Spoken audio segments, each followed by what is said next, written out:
kaibigan, ngayon punta po kami ngayon sa San Pascual. Kasi ano na po ako ngayon mga kaibigan, kahapon tapos na po ako sa pag-inom ng gamot. Kaya ngayon magpasa naman ako ngayon sa Dura. Kaya ngayon punta po kami ngayon sa San Pascual kasi ano ko po yung record sa pag-inom po ng gamot. Kaya kita-kits lang po tayo doon mga kaibigan sa San Pascual. Maraming salamat po sa lahat na tumutulong at sumusuporta sa amin. Thank you po sa inyo lahat mga kaibigan. Graduate na. Yan, ano na daw, graduate na sa pag-inom ng gamot. Yan, maraming salamat sa Panginoon na ano na po, natapos na sa pag-inom sa gamot. Yan mga kaibigan, malapit na po kami. Nung sa kadakos kilid yun, nagligo din. Kamo pa itong batong na tubig kaya magpuan. Yan, nandito na po kami mga kaibigan sa San Pascual. Bili muna ako ng batol na tubig.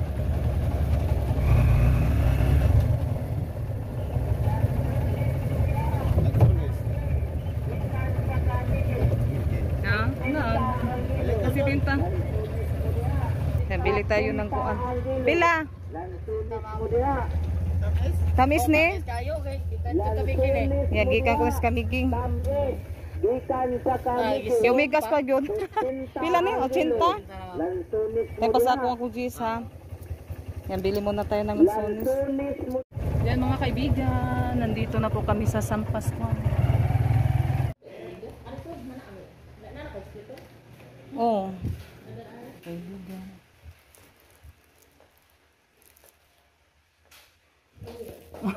Oh.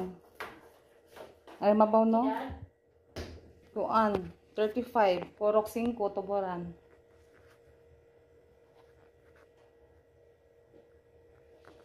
Ako na po yung record ko na papel. At saka yung ano ko, yung ano tawag yun dyan? Katong Dora. Yung kumain si Rinjo ng lansones. Ya, di ka na babalik. Dili na, tapos na akong mag-inom ng kuan. 6 months na po kahapon yung ano ko sa pag-inom ng gamot. Kaya sobrang saya ko po kasi natapos na po yung pag-inom sa gamot. Yan, ano na pala yung mga ano niya, yung binigay ko dun, yung mga kuan sa una ba, yung pinasa ko, hindi na pala maano, dyan lang sa center lang pala. Kukunin ko sana ba yung mga record ko. Kaya dyan lang pa yan, sa center lang pala yung ano lang, yung mga ano sa mga gamot.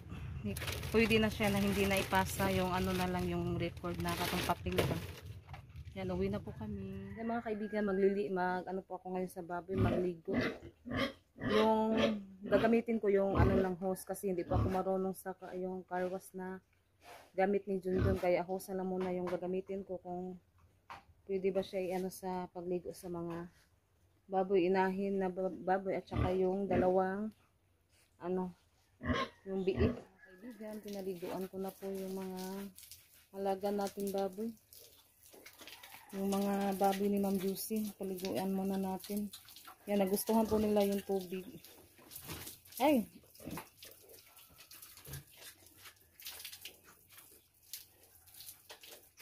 Ano na sila, malalaki na.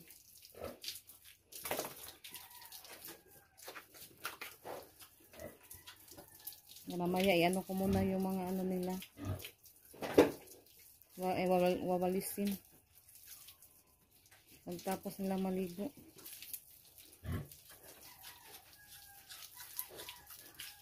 Yung isang grabe yung dumi sa... Nainitan na siguro to. Kasi hindi sila nag-ano sa tubig. Natakot. Pinaligo na po to ni Junjun pagka umaga. Ngayon dinali ko po siya pagligo kasi ano yung init. Parang nauhaw po yung mga baboy. Sa sunod na buwan, pwede na to siya i-ano, Litson. Ipaano kasi ito ni Ma'am Josie pa binita. Pag may sinong bibili niya, bibili na Litson. No? Yung inahin nito, yung tinalian ko siya kay binutas niya yung sahig. Yan. Tinatalian ko muna siya para ilabas ko muna to. Pero sa susunod na mga araw, ilabas ko to para ayusin ko yung sahig. Yan. Binutas. Yung mga bato na yan, oh, lumabas na. Kinakagat niya yung mga ano doon sa loob. Yan, nabutas. Itatali ko to doon sa puno para ano din yung paa niya, exercise sa hindi matulad doon sa isang inahin na ano yung paa. Walang lakas kasi nasa loob lang ng kulungan. Ano yung buto, parang walang vitamins or sustansya. Pero kahit na ano na siya, yung isang inahin, kahit bumabalik na yung katawan, ngayon pinaano namin siya ng calcium. Yung hinahalo sa pagkain niya para tuloy-tuloy yung pagaling ng isang inahin. At ito na yung buntis na din to, yung itong inahin na to. Siguro bukas ilabas ko to para na ano yung isa dun, no, na ano yung napaa nyo ba? Mas una pa yung napuntis, no? Oo, kasi una kasi yung naglandi. Ito tagal kasi itong naglandi. Pero yung isa naman kahit naglandi na siya, di pa siya pwedeng panuan sa breeder kasi baka maano lang yung matiwas ba. Matiwas yung buto niya, mabali na noon. Kasi pumapayat kasi yun noong nakaraang buwan. O siguro mga 3 months na yata, no? Dalawa. 2 months.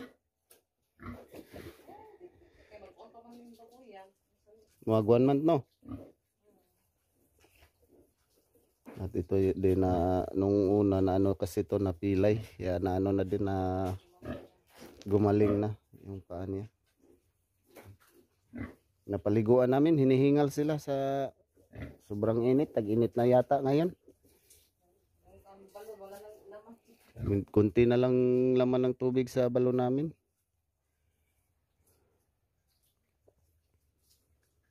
Pinapaliguan na Iban. Kanina, pinaligo naman po kanina, no? Kanina umaga, niligo ko din yan. Para hindi sila hinihingal. Hihingalin kasi sila pag sobrang init. Gusto ko na nila yung tubig. Pwede naman yan, ano Iban, no? Pwede na yan ilitson. Ganyan kalaki. Yan yung siguro ano na to, 20, no? 15. mga ano siguro yan ay mga 17 or 18. Wala, hindi ba umabot ng 20? Siguro sa mga December 20 na, no? mahigit. Abot na yan siguro ng mahigit 30. Ano pa lang ngayon? 12. Tapos December pa ibenta. Ito Iban, wala na tayong simento. Paano natin to ayusin? Nabutas. Bibilhan lang namin yun. Siguro yan ng simento na kung may kinilo. Kasi sobra kasi yung isang sako dyan. Yung magagamit dyan nasa mga 2 kilo yan. 2 kilo lang yung butas na yan. Kasi haluan pa siya ng mga buhangin at graba. Kapag isang sako, sayang naman maraming sobra. Yan, pati ito, paliguan din to. Yan mga kaibigan, sa liig ko na siya tinalian, hindi na sa paa. Pero hindi naman siya matalo yan. Hugot ba? Pero maluwag yung pagkatali nito. Yan siya. Bukas siguro, ilabas ko to bukas. Kasi yung isang inahin hindi na benta, mura lang kaya paanakin na lang daw namin ni Ma'am. Sabi ni Ma'am Josie. 5 kilang yung bili sa inahin, yung isa logi. Logi daw sa pagkain o sa pag-alaga kaya ano na lang. Pa anakon or ano ba? Tiyaga-tiyagaan na lang namin yun. Oo. Pag magaling na talaga, mag ano na yun, pwede na ipaano sa breeder. Kasi ano na yung mga buto niya. Ligo na or bumalik na sa dati ba. Siguro mga simula ngayon, naabot pa siguro ng 2 months. Bago talaga mabalik yung katawan niya dati. Yan, katulad nito ba na ano na siya, gumaling na at maliksi na rin. Huwag na. Huwag na.